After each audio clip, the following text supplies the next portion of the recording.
Hey everyone, welcome back. Ready for another deep dive? Definitely. So it's this English learning podcast called Daily Money Briefing. Huh. Interesting. Okay. It's actually pretty cool. You get the Yeah. financial news and kind of a language lesson all in one. Oh, I like that. Sort of killing two birds with one stone. Exactly. Welcome to the deep dive. You know that feeling, right? Hmm. Summer really kicks in. Oh, yeah. Temperatures are climbing, maybe pushing 40 Celsius. That's over 100 Fahrenheit for some of you. And all you want is that lovely cool air from the AC. Mm-hmm. Total relief. But then, right behind that thought, comes this little chill of dread. Hmm. The electricity bill. That shock when it arrives. It's pretty universal, I think. It absolutely is. That constant push and pull between staying cool and, well, not completely emptying your wallet. It's something everyone grapples with. Well, yeah. But what if we told you that the sources we looked into have some genuinely surprising ideas and some really practical tips that can help you manage both?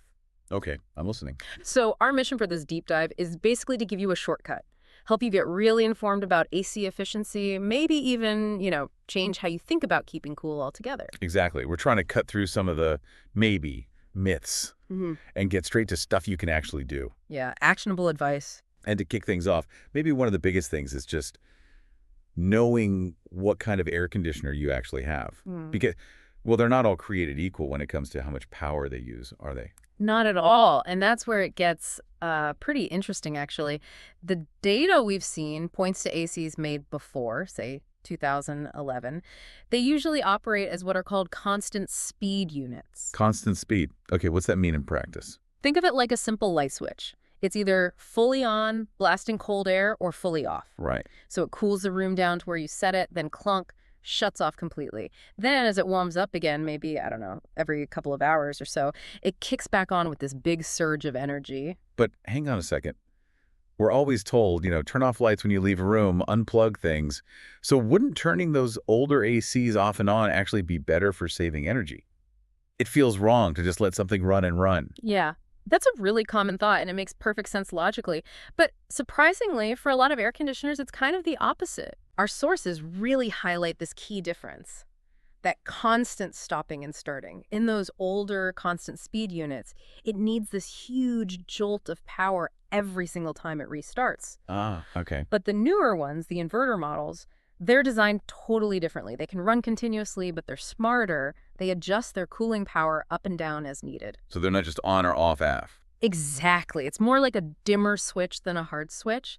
And because of that, experts actually say it's way more energy efficient to just pick a temperature you like with these newer units and let them run steadily. Huh. So just leave it on. Yeah. Let it do its thing. So just knowing how old your AC is could instantly change how you use it and save you some money. Okay, that's a big one right there, knowing your AC type. So let's say you figured that out. What are some immediate things you can do, simple ways to boost efficiency? Well, the first one that came up again and again in our sources, it's almost laughably simple. The electric fan. The humble fan. Okay. It's a classic, right? But it's incredibly effective.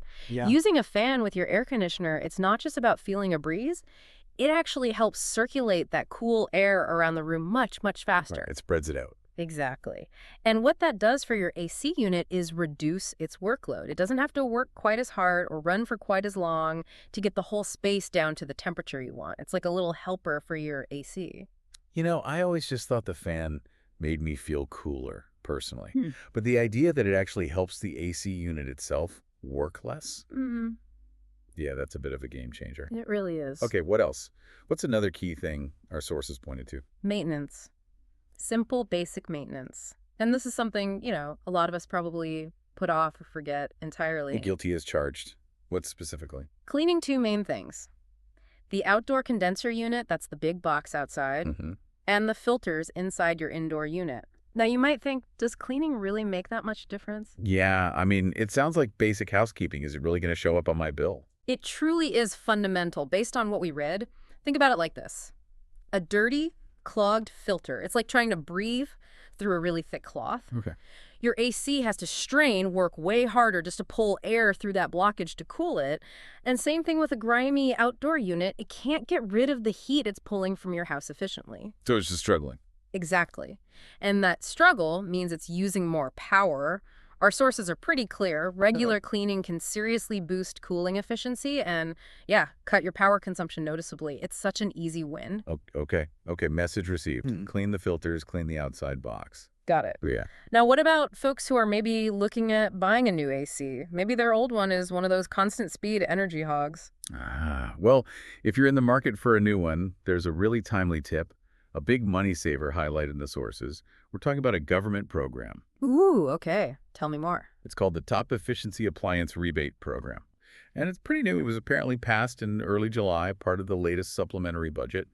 So very current. A rebate program. What are the details? How does it work? Basically, it incentivizes buying highly efficient models. If you choose an AC unit that's rated grade 1 for energy efficiency, that's the top rating, the best you can get. Right, the most energy-saving one. Exactly. Then you can get 10% of the purchase price back from the government. 10%. Is there a limit? Yeah, there's a cap, but it's pretty decent.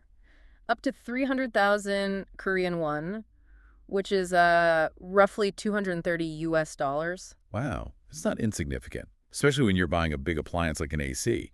That's a serious chunk of change. It really is. It makes upgrading to a more efficient model, which will save you money in the long run anyway, even more attractive right now.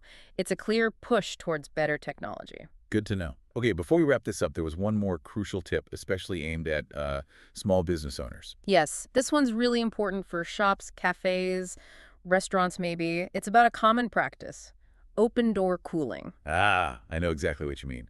Running the AC full blast with the front door wide open to lure people in with that wave of cold air. Precisely. The intention is understandable, right? Yeah. Create an inviting, cool spot on a hot street. But the energy cost, it's staggering. How bad are we talking? Like a little bit more energy? Not just a little bit. The Korea Energy Agency, they're the national body focused on energy efficiency. They actually studied this. Yeah. What did they find? Their findings are pretty stark. Running the AC with the door open can increase power consumption by up to 3 to 4 times. Wait, 3 to 4 times more power than just keeping the door closed? Yes, 3 to 4 times. It essentially means businesses doing this are, well, almost literally throwing money out the door. Wow. That's huge. Such an incredible amount of wasted energy and money just for that supposed welcoming effect. It really puts it in perspective, doesn't it? It absolutely does. Okay, that is a real eye-opener. So let's just quickly recap this deep dive. We've covered quite a bit on keeping cool without, breaking the bank. First, really understanding your AC type, those older constant speed ones versus the newer inverters, and the best way to run each. That's key. Definitely. Then using a simple fan alongside your AC to boost efficiency. Super easy. Right, and the power of basic maintenance cleaning those filters and the outdoor unit. Don't ignore it. Crucial. And for those buying new, checking out that government rebate for grade 1 efficiency models could save you quite a bit upfront. Yeah, that 10% back, up to 300,000 won. And finally, for business owners listening, please rethink that open door cooling. The energy waste is just enormous. Absolutely. It's all about giving you the knowledge, right? So you can make smarter choices, feel a bit more in control of your energy use, and maybe dread that bill a little less. Yeah, feeling empowered instead of just, well, hot and bothered about the cost. Exactly. And, it makes you think, what other little everyday habits or maybe things we just assume are right might actually be costing us money without us realizing? Good question. It suggests that a little bit of informed digging, like we did in this deep dive, could uncover some surprising savings in other areas too, way beyond just air conditioning. Makes you wonder what else you might be unknowingly paying too much for, doesn't it? We hope this was a useful shortcut to getting informed. Something to think about.